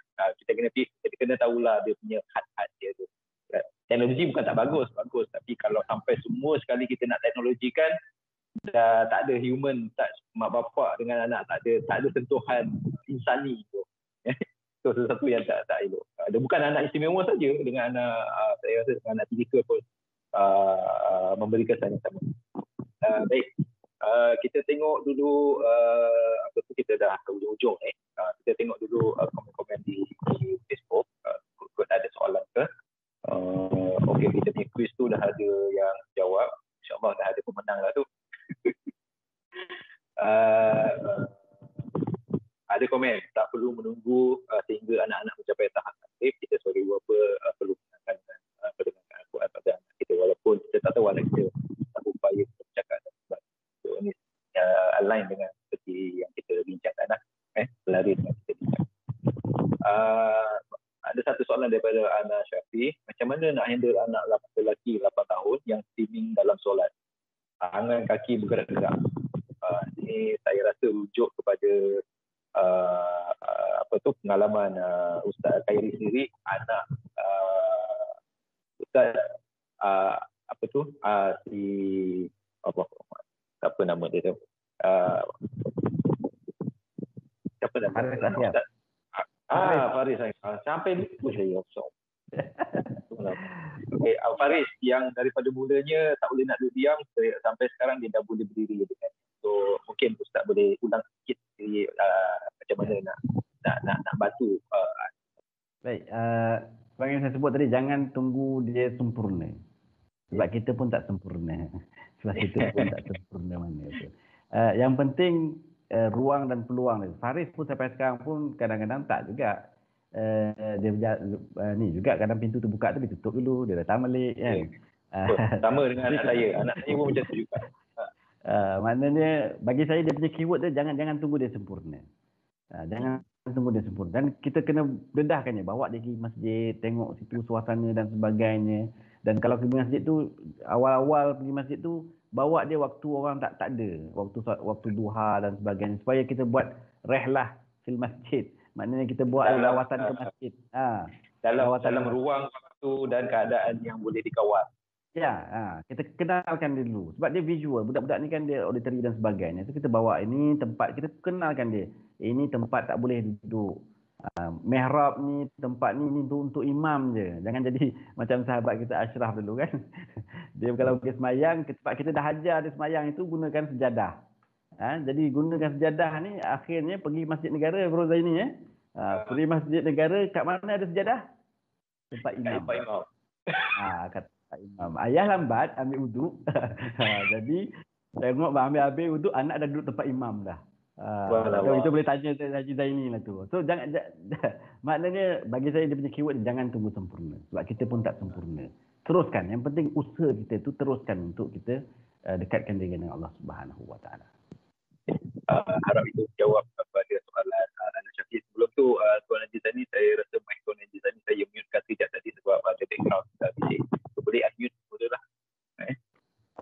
Okey, komen daripada Aqua Putra Putrajaya. Alhamdulillah terbaik sangat topik malam ni. Aqua Putra sendiri pernah berguru dengan Jaya Safakir dalam ilmu ruqyah dan untuk anak-anak kita terapiran cawa, mengambil wudu, doa sebelum masuk sekolah dan ikhlas dalam segala tingkah laku. So thank you very much. Dia ucapkan terima kasih kepada Ustaz dan Adian. Komen daripada Puan Nurul Zaidi, kena solat bersama anak dan jangan solat ibu anak tengok ibu bapa dia solat dan akan ikut cari ibu bapa solat. So ini memang kaedah yang saya rasa berkesan lah. Bukan untuk anak istimewa saja, tiga. Okey, saya rasa itu saja soalan yang ada setakat ni. Jadi saya rasa kita di penghujung ni. Jadi sebelum kita akhiri, so Tuan Haji Zaini ada mengasaskan pondokku kan. So mungkin boleh dicerita sikit tentang pondokku dan apa pondokku, apa di dalam pondokku kita. Kongsikan dengan penonton, mungkin ada yang tak tahu dan mungkin untuk belajar daripada pondokku. Bismillahirrahmanirrahim. Sebenarnya kalau yang belum maklum, anak kita ni paling lama pun dia boleh ada dalam sistem persekolahan sampai umur 19 tahun lah. So patut 17 kan. So sama ada kita ambil allowance 2 tahun tu semasa sekolah rendah ataupun masa sekolah menengah. Supaya akhirnya mereka akan, kalau pandai, masuk universiti lah, kolej ke atau dan sebagainya. Tapi itu mungkinlah persentase yang sedikit lah. So usaha di pondokku ni adalah satu macam, nak kata rumah pusat jagaan, rumah aktiviti lah OKU Muslim. Kita punya tagline tu pun memang pondok spiritual OKU Muslim. So far ni kita ada autism, Down syndrome, GDD dan sebagainya lah. Yang kita targetnya masalah pembelajaran. Program tu 5 hari 4 malam. Datang ni Isnin, balik ni Jumaat. Jangan apply, memang dah penuh. Tapi boleh berkongsi ilmu kan. Datang berkongsi ilmu macam mana nak belajar. Ya, untuk dinilai, insya-Allah kita baru nak adakan mod harian lah. So apa yang kita kaji adalah sebenarnya bila mak bapak nak keluar cari nafkah kan. Tapi anak ni bila dah lebih umur sekolahan, dia terpaksa tinggal di rumah. Pandai-pandai dia lah buat apa. Dan kita nakkan ada community support system kita lah yang ada dalam keadaan. Biasanya program OKU di dalam sesuatu tempat tu setahun sekali lah, hari OKU sedunia ataupun apa. Tapi kita nak jadikan inklusif OKU dalam masyarakat tu adalah dia orang hadir dalam saf solat karya tu. Okay. Ini memang projek ni memang kesinambungan yang saya bukan nak kata yang ni, tapi kesinambungan daripada apa program di Fakih. So kita ajar Quran, kaedah ajar Quran dan ibadah tu. So di pondokku ni lebih kepada pengurusan diri, amalan harian. Anak-anak kita ni kalau disuruh keluar cari rezeki, tak tahulah company mana yang nak ambil. Tapi program di pondokku adalah kita menyusulkan amalan-amalan yang menjemput rezeki, yang orang tak boleh nak halang. Kau jangan buat macam tu kan. So solat sunat subuh, solat subuh berjemaah, sedekah subuh, itu adalah job spec dia. Duha, job spec dia. Doakan ibu bapa dan adik-beradik, job spec dia. Selawat, istighfar, Asmaul Husna, job spec dia. So dan selepas tu kita ada satu segmen tu magnet rezeki, itu aktiviti ekonomi dia. Dan kita tak ajar anak-anak kita minta sedekah, tapi kita nak dia orang tu yang bersedekah untuk jemput rezeki dia orang. Tapi orang akan tanya, nak sedekah guna apa? Sedekah tak semestinya guna duit. So dia orang usahakan aquaponik, fertigasi. So di PJ ni kita more tu nak, mungkin kita nak bukakan satu Shopee account kot untuk diorang jual apa-apa. Kot lah. Kita tengah nak explore lagi lah. So sebenarnya dia depend dengan tempat tu lah. Sebab model kita ni bukan kita buka center untuk 20-30 orang, tak. Dia model ni 3 bilik, 2 bilik air pun kita dah boleh replicate model kita ni lah. Model buku ni. So maksudnya katalah di Gombak ada tak kok anak-anak macam ni dekat taman tu? Kalau ada, so kita yang boleh wujudkan satu yang tapi dia punya ciri-ciri rumah tu mesti berdekatan dengan surau masjid di kawasan tu. Sebabnya dan program kita ni untuk anak lelaki je, minta maaf, anak perempuan belum lagi.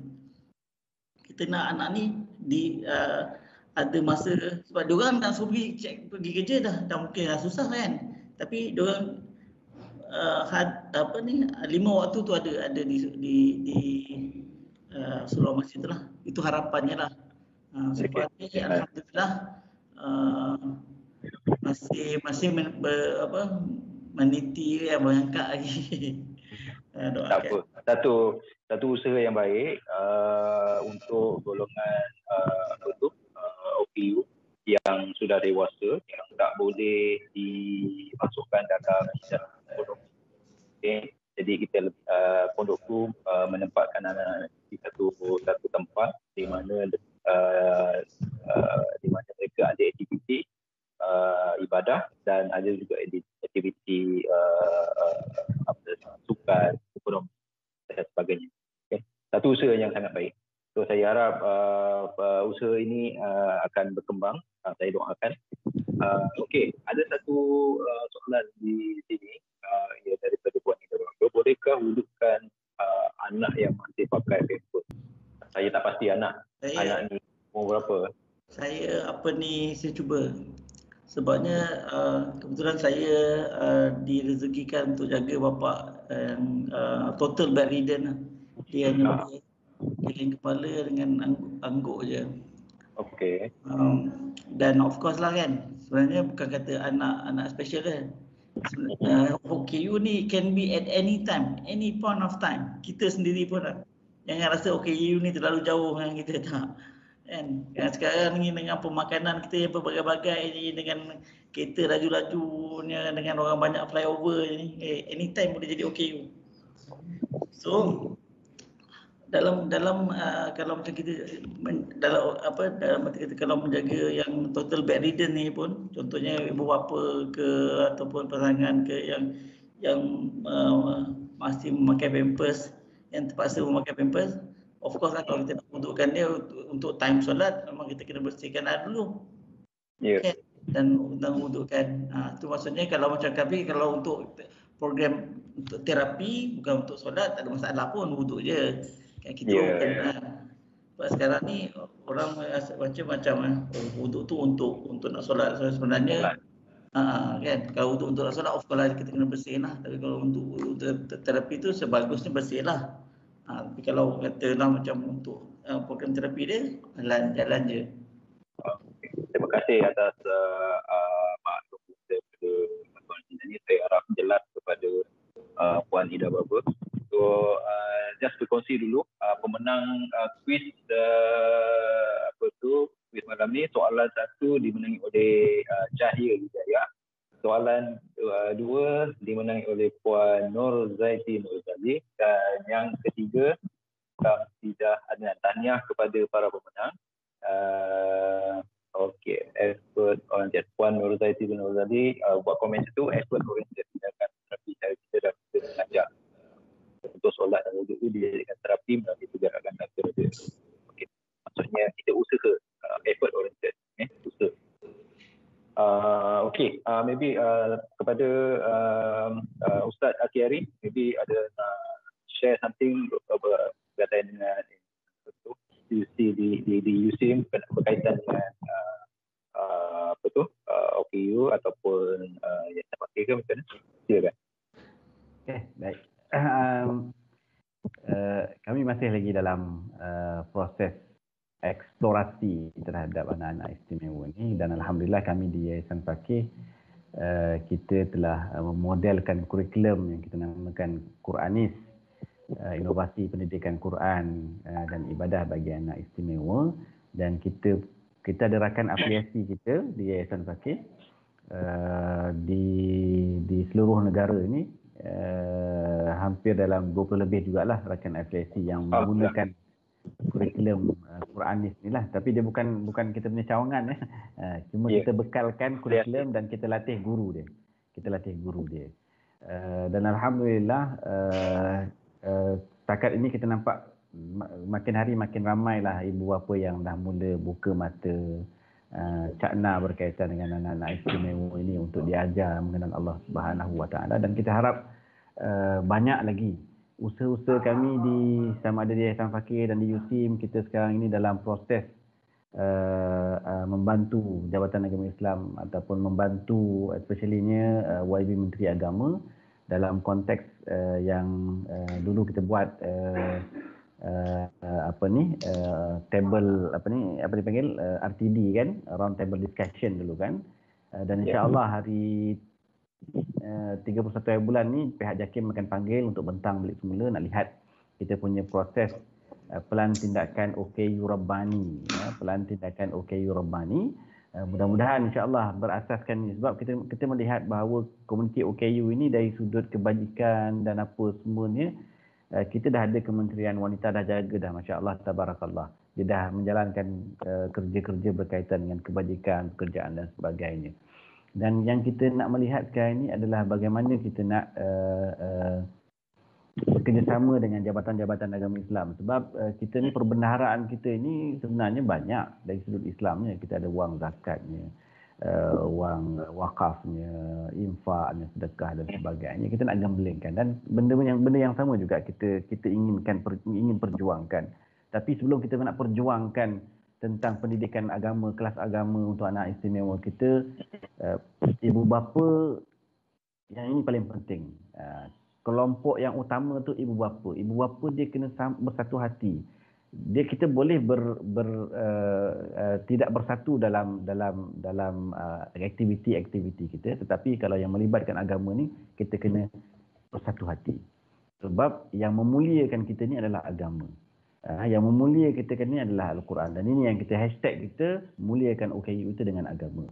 Dan apa yang kita buat di USIM dan di Yayasan Pendidikan Al-Quran bagi anak Islam, pertama yang kita buat adalah kita kena memperkasakan masyarakat. Maknanya masyarakat dia kena tahu. Macam pondokku. Kenapa dia buat di masjid, dan ini dah sebenarnya kalau dulu kita bincang dengan Haji Zaini, memang kita nak masjid ini dia cakna. Dan kita tengah buat satu projek ni, kita namakan projek Masjid Inklusif. Masjid Inklusif ini, doa, minta tuan-tuan dan puan doakan kami, kita nak buat satu database. Database berkaitan dengan ahli qaryah. Database berkaitan dengan ahli qaryah.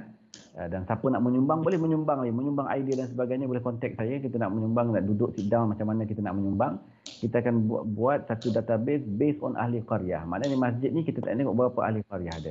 Dan apabila kita buat database tu, kita dah tahu dah, oh sini ada peratusan untuk anak-anak OKU. Sini ada peratusan ada ibu tunggal. Ini peratusan untuk ayah tunggal. Yang kadang-kadang tak sebut juga ayah tunggal ni, kan berhati-hati juga ayah tunggal. Ibu tunggal kan, ayah tunggal tak sebut kan, tak sebut. Ini peratusan untuk B40. Dan kita nak masjid kita ini, program-program, dana yang ada di masjid ini kena suit dengan ahli qaryah dia. Jangan kita buat hanya program-program yang hanya menyantuni orang-orang yang pergi masjid. Dan kita lupa bahawa ahli qaryah kita ada yang tak pergi masjid. Dan kita lupa bahawa ahli qaryah kita ada yang bukan Islam. Sebab kita bukan nak berdakwah kepada dia, kita nak memperlihatkan keindahan Islam itu sendiri. Walaupun kita tak boleh nak berdakwah, nak bercakap dengan dia sebagai pendakwah sebagainya dengan bukan Islam ni, tetapi kita nak memperlihatkan bahawa Islam ni sangat menyantuni komuniti bukan Islam. Kita dakwah bil hal. So begitu juga dengan komuniti OKU ni. Ibu bapa yang dulu terkapar-kapar yang mana nak cari, mana nak itu dan sebagainya, ada ni institusi masjid ini. Kita kena bermula dengan masjid. So ini di antara harapan kami. Mudah-mudahan mohon doa pada sahabat-sahabat, ayah-ayah, ibu-ibu. Mudah-mudahan kita kena sebahagian saya sebut tadi bahawa dalam konteks kita berkaitan dengan OKU ni, dalam konteks agama ni kita kena bersatu. Kita kena bersatu. Tak boleh nak orang situ seorang ke sini dan sebagainya. Dalam konteks ni sebab kita kena yakin bahawa kita mulia ini disebabkan oleh agama kita. Disebabkan oleh Al-Quran, disebabkan oleh kita memperjuangkan hak Allah. Bukan sekadar kita memperjuangkan hak kita. Kalau kita memperjuangkan hak kita ni, kadang-kadang kita selfish. Kita nak hak kita ni, kita lupa dengan hak Allah Subhanahu Wa Taala. So kita kena perjuangkan hak Allah, dia automatically apabila kita memperjuangkan hak Allah ni, dia automatically hak Allah akan jaga hak hamba. Dan itulah dia Tuhan kita, Tuhan yang menjaga kita, memberi penuh kasih sayang dan sebagainya. Jadi itu sahaja yang boleh saya sampaikan.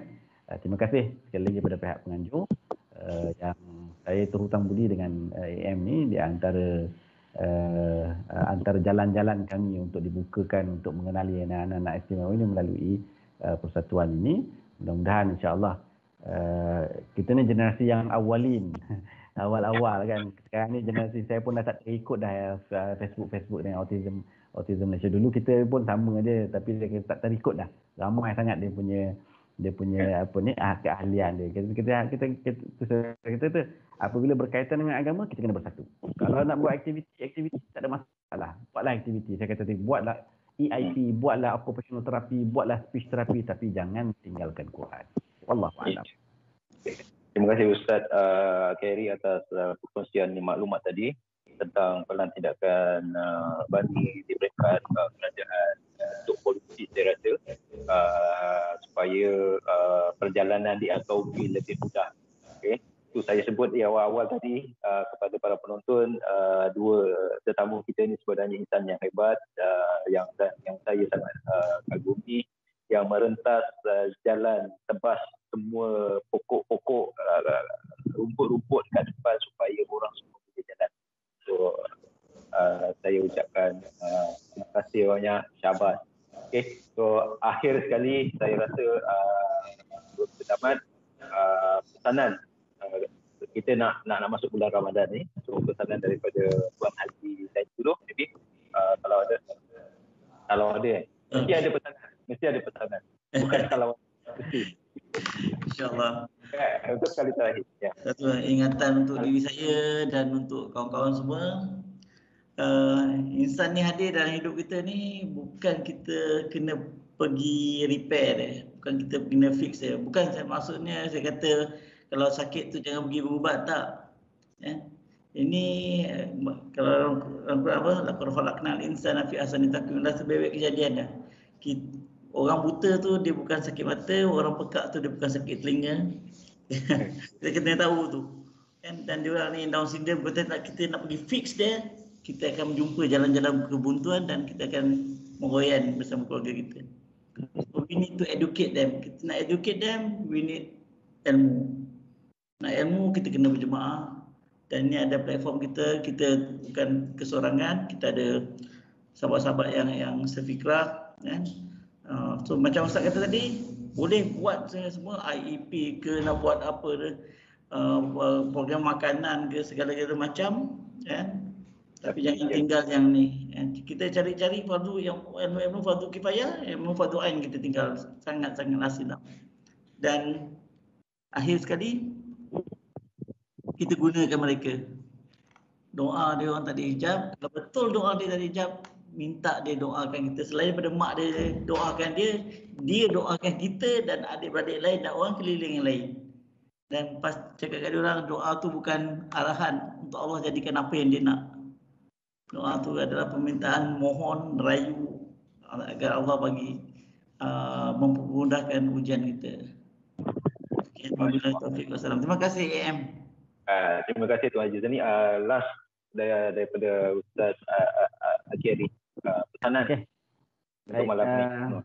Ayah, ibu-ibu yang dirahmati Allah Subhanahu Wa Taala, saya bercakap untuk diri saya, untuk isteri saya, untuk anak saya, dan untuk yang boleh memanfaatkan apa yang perkongsian yang kita sampaikan pada malam ini. Ayah, ibu-ibu, mungkin anak kita ini Allah tarik dari sudut keupayaan dia untuk berfikir. Tetapi ketahuilah bahawa Allah tidak sekali-kali menarik keupayaan, kemampuan, kekuatan anak kita untuk berfikir.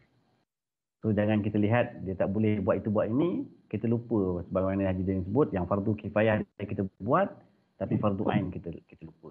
So perkara-perkara macam ini yang kita kena kenal pasti balik semua. Dan saya tinggalkan tuan-tuan dan puan dengan satu hadis Nabi SAW, yang mana hadis ini sangat menyentuh perasaan kita. Sebenarnya dalam hidup kita ni kita kena berhijrah.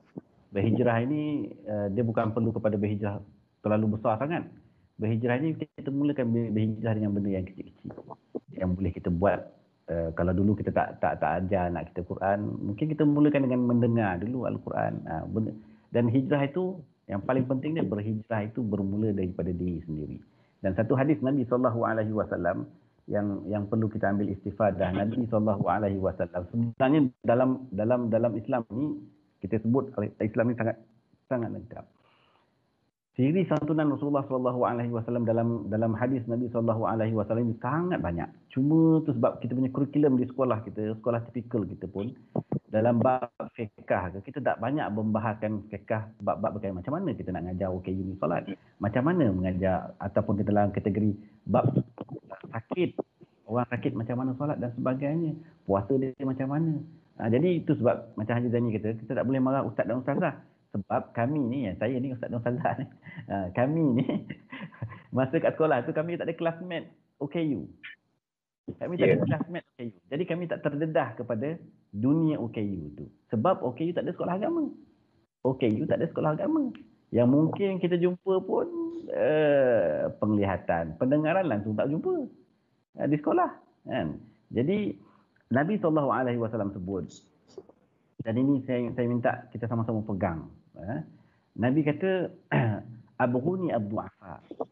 Carikan aku golongan-golongan ataupun komuniti-komuniti yang lemah. Kalau kita sebut komuniti-komuniti yang lemah, termasuklah OKU sekali. Sebab apa Nabi kata? Fa'innama turzakuna wa tunsaruna bi du'afaikum. Nabi sebut kata, Datangkan aku, carikan aku orang yang lemah ini.